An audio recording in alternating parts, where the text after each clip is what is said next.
Historically, the Middle East has been recognized as one of the most vulnerable regions to the impact of climate change, a phenomenon that has continuously taken a toll on the area's water supply and food production systems, which has contributed to the ongoing threat on human security. The lack of access and little to no availability of natural resources is said to exacerbate the presence of violent extremism, the possibility of conflict, and the susceptibility of the population to seek refuge in nearby regions, namely Europe. Particularly, water scarcity represents a lively threat to the stability of the Middle East. According to the World Resources Institute, the region is home to 12 of the world's 17 most water-stressed nations, a description that denotes the severity of the way a scarcity of the resource impacts these states through the negative effects brought on to agriculture, health, and overall incomes.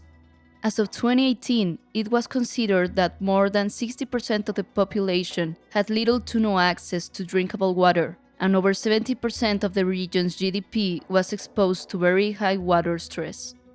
It comes as no surprise that the lack of the resource has caused international tensions to flare up between actors, which in a considerable amount of cases has led to a major armed conflicts, such as the Syrian civil war, which was significantly catalyzed due to the droughts that led to the crisis the country experienced during the mid to late 2000s.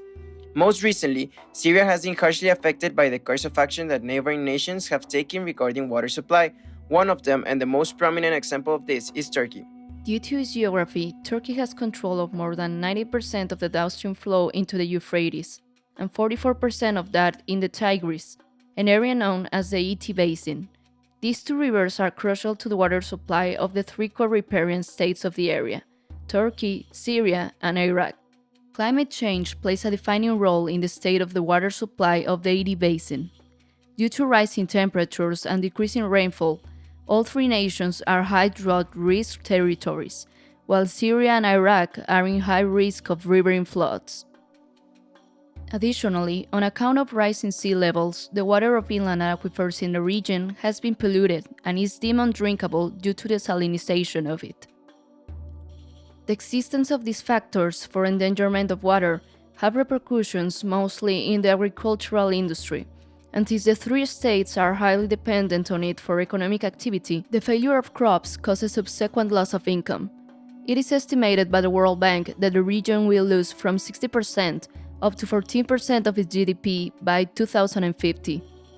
However, as it has been mentioned before, it's not only natural factors that have been worsening the hydro-insecurity situation in the ET Basin. Human forces play an important part too.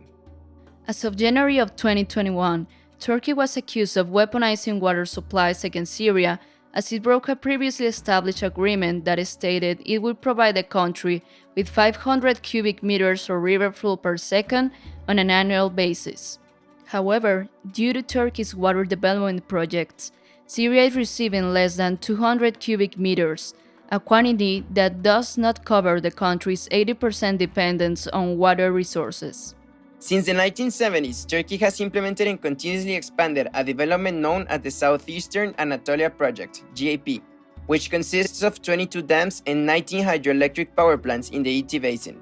The project has resulted in an overall stop of 70% of the Euphrates river flow, which has consequently affected Syria and Iraq.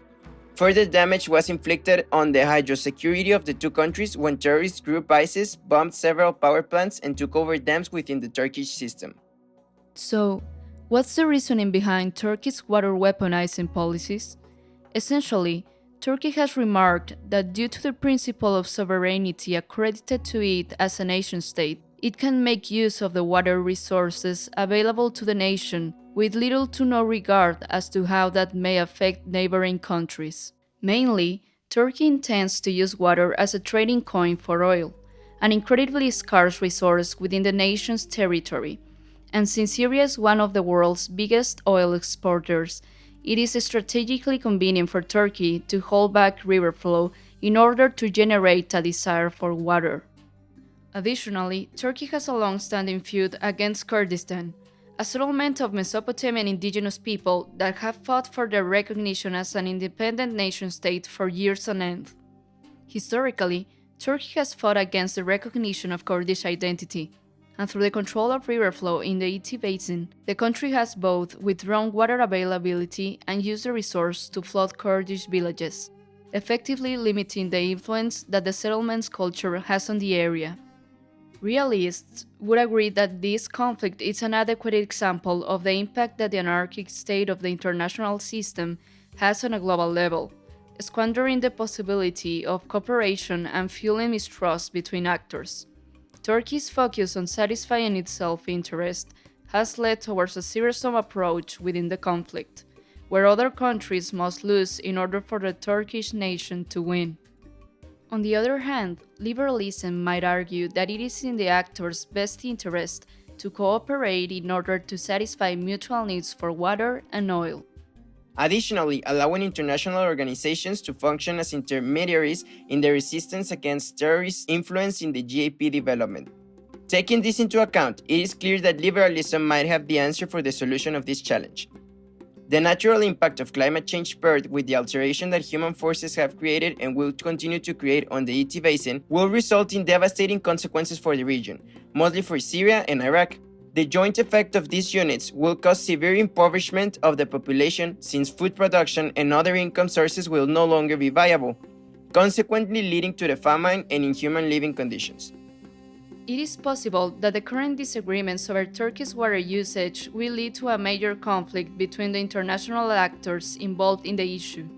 And this possibility of violence, coupled with the scarcity of such a vital resource, will most likely lead to a massive refugee crisis, which will affect neighboring nation-states, contributing to instability and a lack of human security.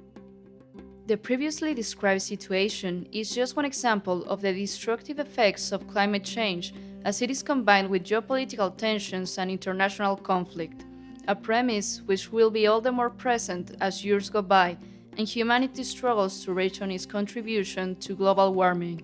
Nevertheless, it is increasingly imperative that as a global community we cooperate in the effort of sustainable development, working towards a more efficient and prosperous future for humanity as a whole.